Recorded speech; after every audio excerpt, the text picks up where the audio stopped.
রডের খাঁচার গায়ে পুরাটাই কাদা, ঢালাই কি আটকাবে খাঁচার সাথে? আমাদের যে রডগুলা ডিফর্ম বার রিপ করা, ওয়াই বোরিং করা আমার শেষ, আমি কি কাদা দিয়ে ওয়াশ দিতে পারবো? না মানে কিন্তু পুরোটা খাঁচা ইট কিন্তু কাদায় মাখা।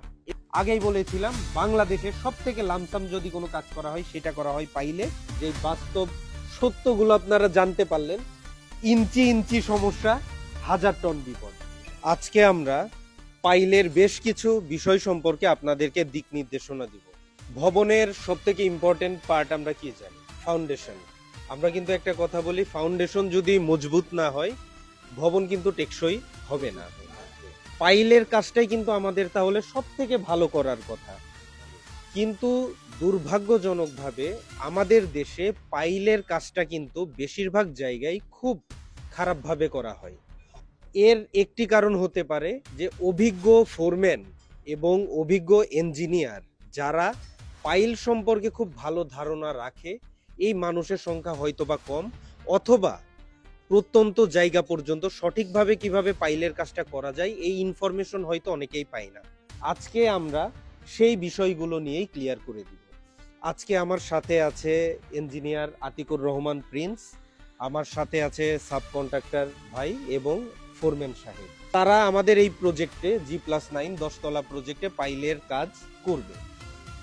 এই মুহূর্তে আপনার ভবনেও যদি পাইলের কাজ আপনারা করার কথা চিন্তা করেন বা শুরু করবেন কিভাবে এই কথা যদি ভাবেন, তাহলে আপনারা এই ভিডিও থেকেই পুরো তথ্য পেয়ে যাবেন যে সর্বপ্রথম আপনাকে পাইলের কাজ শুরু করতে হলে কোন কোন পদক্ষেপ গ্রহণ করতে হবে।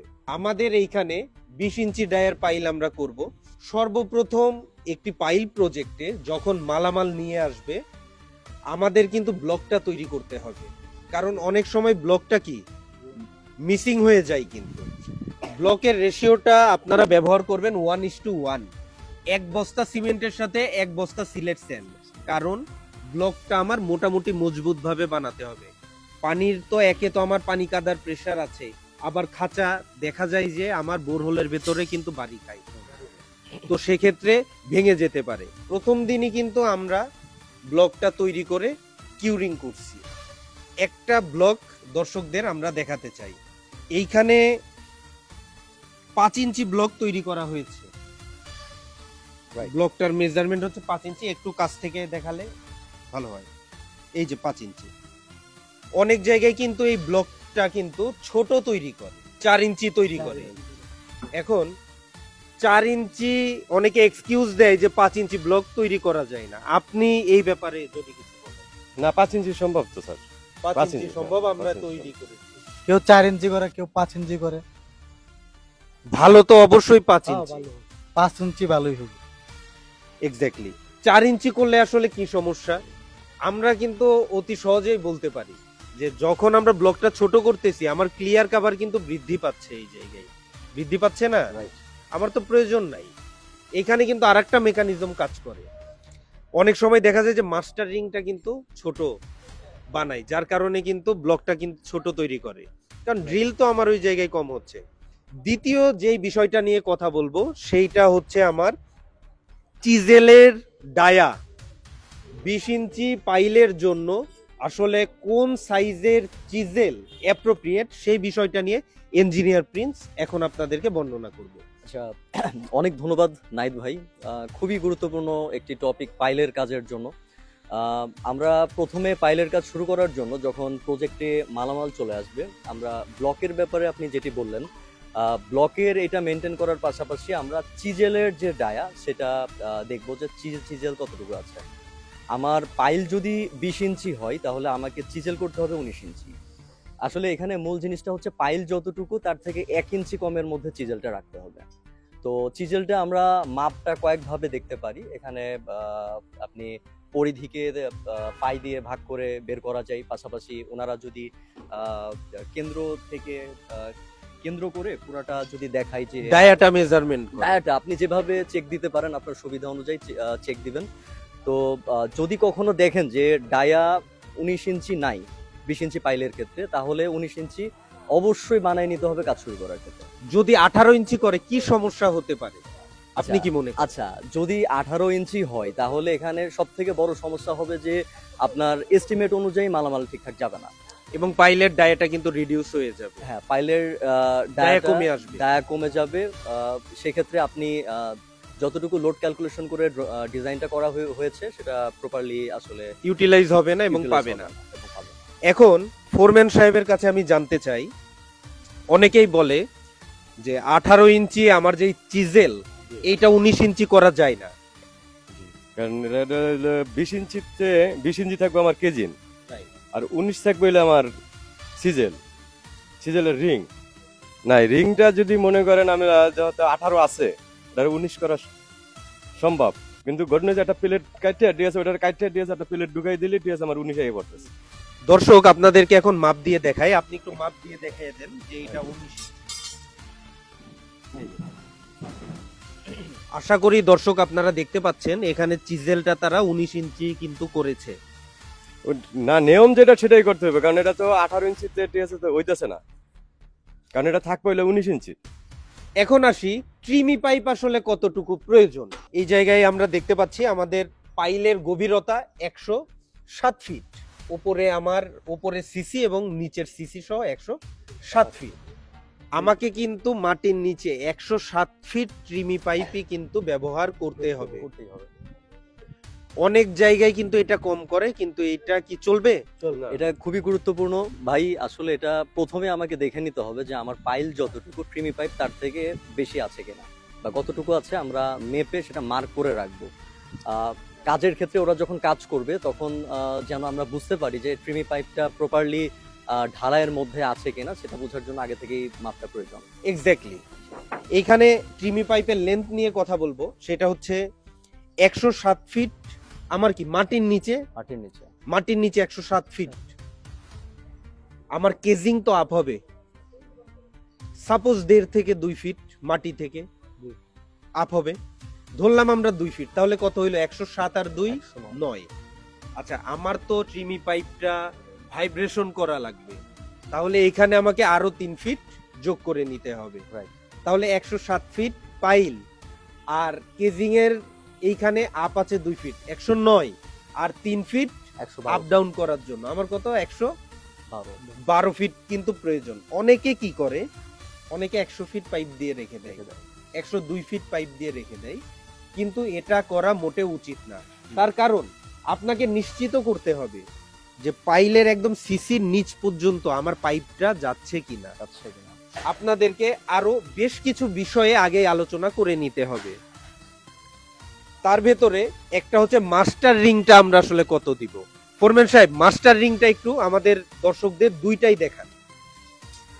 এই যে 20 এর রিং থাকবে 12। এইখানে দেখেন 12 ইঞ্চি একটা আছে, সেটাই কিন্তু আপনার মাস্টার রিং এর ডায়ামিটার। আমাদের বাংলাদেশে যে পাইলগুলো হয় ম্যাক্সিমাম পাইলেই দেখা যায় ভার্টিক্যাল রড যেগুলো আপনার ব্যবহার করা হয় ডায়া 20 পাইলের জন্য, সেগুলো কিন্তু 16 মিলিমিটারের রড ব্যবহার করা হয় ম্যাক্সিমাম। তো 16 মিলিমিটারের রড যেহেতু ব্যবহার করা হয় এবং স্পাইরাল যেহেতু 10 মিলিমিটারের ব্যবহার করা হয়, এটা কাইন্ড অফ সেই হিসাবে কিন্তু উনি এই কথাটা বলছে। পাইলের বোরিং আপনি করছেন, আমাদের এই যে হাউসটা দেখেন, আমরা এখানে পাইলের কাদার জন্য এই হাউসটা করছি। এখন বোরিং আমরা করলাম, বোরিং করা আমার শেষ, আমি কি কাদা দিয়ে ওয়াশ দিতে পারবো? না, কাদা দিয়ে ওয়াশ দেওয়া যাবে না। অনেক জেলা শহরের ফোরম্যান অথবা দেখা যায় যে গ্রামাঞ্চলের অনেক ফোরম্যান কাদা দিয়ে ওয়াশ দেয়, আপনি কি সাপোর্ট করেন? না না, আমি কাদা দিয়ে সাপোর্ট করি। আমি এই কাদা গাড়ি দিয়ে ফালাইয়া দিব, পানি দিয়ে ওয়াশ দিব। এক্স্যাক্টলি। কাদা দিয়ে ওয়াশ দিলে কি ধরনের সমস্যা হতে পারে আপনার কাছ থেকে জানতে চাই। কাদা দিয়ে ওয়াশ দিলে ওই কাদাটা তো থাইকেই যায়, ঠিক আছে, পরে ঢালাই করার সময় ঠিক আছে সম্পূর্ণ কাদা কিনে এমন আছে কিনা টিনি ভেবে ঢালাইতে উঠে নাও আনতে পারে। এইবার আমি বলি, পাইলের নিয়ম হচ্ছে আপনাকে ওয়াশ করতে হবে ফ্রেশ পানি ব্যবহার করে।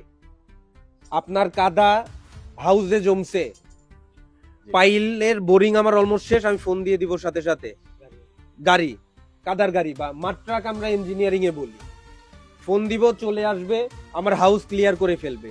আমি ফ্রেশ পানি দিব, ফ্রেশ পানি দিয়ে আমি সুন্দরভাবে ওয়াশ করব। আচ্ছা, অনেকে আবার দেখা যায় যে কাদা দিয়ে ওয়াশ করলেও, আমার কাছে কমপ্লেন আছে যে কাদা দিয়ে ওয়াশ করতেছে তাও 5 মিনিট ওয়াশ করে। আপনি কি এটাতে সাপোর্ট করেন কি? না না না, এটা 5 মিনিটে কিচ্ছু হয় না স্যার। আপনার অভিজ্ঞতা কি বলে? 5 মিনিটে কিচ্ছু হয় না, হয়তো থেকে আধা ঘন্টা দেওয়ার লাগে। কাদা দিয়ে কি ওয়াশ করা যাবে? না না, না। কাদা দিয়ে ওয়াশ করা যাবে। ওয়াশ করলে ড্রেস এই পাইল ঠিক থাকবে না। এখন সরি, আসলে না হেসে উপায় নাই। একটা কথা আছে কি, অতি দুঃখে মানুষ হাসে। আমিও আজকে অতি দুঃখে হাসতেছি, আসলে কিছু বলার নাই। এইগুলোই হচ্ছে বিভিন্ন জেলা শহরগুলোতে। আপনার পাইলের যে কাদাটা উঠবে গাড়ি দিয়ে ক্লিয়ার করে ফেলবেন, ফ্রেশ পানি ওই জায়গায় দিবেন, ফ্রেশ পানি দিয়ে ওয়াশ দিবেন। মিনিমাম আপনাকে কত সময় ওয়াশ দিতে হবে এইটা দায়িত্বরত ইঞ্জিনিয়ার আপনাকে বলে দিবে, এবং যদি অভিজ্ঞ ফোরম্যান হয় তিনি নিজেই ভালোভাবে বুঝবেন। আপনারা মিনিমাম কত সময় পর্যন্ত ফ্রেশ পানি দিয়ে ওয়াশ দেন? আধা ঘন্টা দিলে যথেষ্ট স্যার। আধা ঘন্টা দেওয়ার লাগে 40 মিনিট, ঠিক আছে, কারণ আমরা আধা ঘন্টাই বেশিরভাগ দেই ফ্রেশ পানি হইলে। আর যদি দেখা গেছে একটু পানিটা একটু গাঢ় থাকলে ঠিক আছে, তখন মনে করেন আধা ঘন্টা 40 মিনিট বা 45 মিনিট এর মেরে দাও। আপনি কি বলছিলেন? আমরা এই আধা ঘন্টা ওয়াশ দেওয়া হয় থেকে 8-10 মিনিট ভাইব্রেটর করে তারপর রড উঠে গেল। রাইট। মেন কথা হচ্ছে আমার যে গাঢ় কাদাটা থাকবে এটাকে পাতলা করে ফেলতে হবে, এবং যে বালির পরিমাণ থাকবে স্যান্ড কন্টেন্ট এইটাকে আমার 5% এর নিচে নিয়ে চলে আসতে হবে। এখন ব্যাপারটা হচ্ছে কাদা থাকলে কি সমস্যা ওনারা শেয়ার করলেন। প্র্যাকটিক্যাল কাজ করেন, অবশ্যই অভিজ্ঞ, ওনাদের জুরি নাই, কারণ শত শত প্রজেক্টে কাজ করতেছে, প্র্যাকটিক্যালি সমস্যার সম্মুখীন হচ্ছে। আমি আমার ছোট জ্ঞান থেকে বলি কি সমস্যা হবে। প্রথম কথা হচ্ছে পাইলে যদি আপনার কাদা দিয়েই কাদা ওয়াশ দেন, ওয়াশ হইলো না, ওই ওয়াশ দেওয়ার কোনো মানে নাই আমার মতে। স্যার ওই যে কাদা বেশি থাকলে দিয়ে আমরা যে খাঁচাটা নামাই, জালিটা নামাইতে কিন্তু পুরোটা খাঁচাই কিন্তু কাদায় মাখা, এবং আপনার আর ওটারে ছাড়াইতে পারে না। কিন্তু ওয়েল্ডিংও ছুটে যাওয়ার সম্ভাবনা। হ্যাঁ, ওয়ালিং ছুটে যাওয়ার সম্ভাবনা থাকে। ফোরম্যান সাহেব কিন্তু খুব গুরুত্বপূর্ণ কথা বলছে, ওইটাতে আমিও আসতাম। সেটা হচ্ছে ধরেন কাদা আছে, তাইলে কি হইলো, আপনার কাদার তো একটা ঘনত্ব থাকে নাকি? ঢালাইটা আমি যখন করতেছি কাদার ভেতরে মিক্স হচ্ছে, কাদা ঢালাই মিশে গিয়ে পাইলের আমার যে পিএসআই থাকার কথা, যে শক্তি থাকার কথা, ওর কি শক্তি হচ্ছে? ও হয়ে যাচ্ছে প্রতিবন্ধী। কথাটা শুনতে খারাপ লাগলে এটাই কিন্তু সত্য। রাইট। পাশাপাশি ফোরম্যান সাহেব যেটা বলছে এটা মোস্ট ইম্পর্টেন্ট, আমাদের যে রডগুলা ডিফর্ম বার গ্রিপ করা, ওয়াই যাতে আমার ঢালাইয়ের সাথে গ্রিপটা নিতে পারে ভালোভাবে, আটকায়ে ধরে রডের সাথে। রডের খাঁচার গায়ে পুরাটাই কাদা, ঢালাই কি আটকাবে খাঁচার সাথে? না, কারণ এই কাদা ছাড়াইতে পারবো না, ঠিক আছে, ঢালাইও থাকবো না। এই কাদা এক্সট্রা একটা লেয়ার হিসাবে কাজ করবে রড এবং কংক্রিটের বন্ডিং এর মাঝখানে। সো এইখানে কিন্তু আপনার যে পাইলের কাজটা হবে, আপনাকে পাই টু পাই প্রত্যেকটা বিষয়ে যদি আপনি আগেই ফোরম্যান সাহেবের সাথে আলোচনা করে নেন, আপনার কাজটা কিন্তু ভালো হবে। আজকে আমাদের এই ভিডিওতে সময় দেওয়ার জন্য আমি ইঞ্জিনিয়ার আতিকুর রহমান প্রিন্স ভাইকে অবশ্যই ধন্যবাদ জানাই। আপনাকে অনেক ধন্যবাদ ভাই, অনেক গুরুত্বপূর্ণ একটা আলোচনা করলাম। ফোরম্যান সাহেবকে কৃতজ্ঞতা প্রকাশ করছি, এবং সাবকন্ট্রাক্টর সাহেবের কাছেও আমি কৃতজ্ঞতা প্রকাশ করছি। যে আমি আশাবাদী হোল ইন্টারনেটে আপনারা আজকে যেই ওপেন অ্যান্ড শার্ট যেই কথাগুলো শুনলেন, যেই বাস্তব সত্যগুলো আপনারা জানতে পারলেন, আর কোথাও আপনারা পাবেন না। ভিডিওটি ছড়িয়ে দিন মানুষের মাঝে, সচেতনতা বৃদ্ধি করুন। আগেই বলেছিলাম বাংলাদেশে সব থেকে লামসাম যদি কোনো কাজ করা হয় সেটা করা হয় পাইলে। পাইলকে সেফ করুন, ভবনকে নিরাপদ করুন। মনে রাখবেন ইঞ্চি ইঞ্চি সমস্যা, 1000 টন বিপদ। সবাইকে ধন্যবাদ এবং সবার সুস্বাস্থ্য কামনা করে আজকের মতো বিদায় নিচ্ছি। সবাই ভালো থাকবেন, সুস্থ থাকবেন।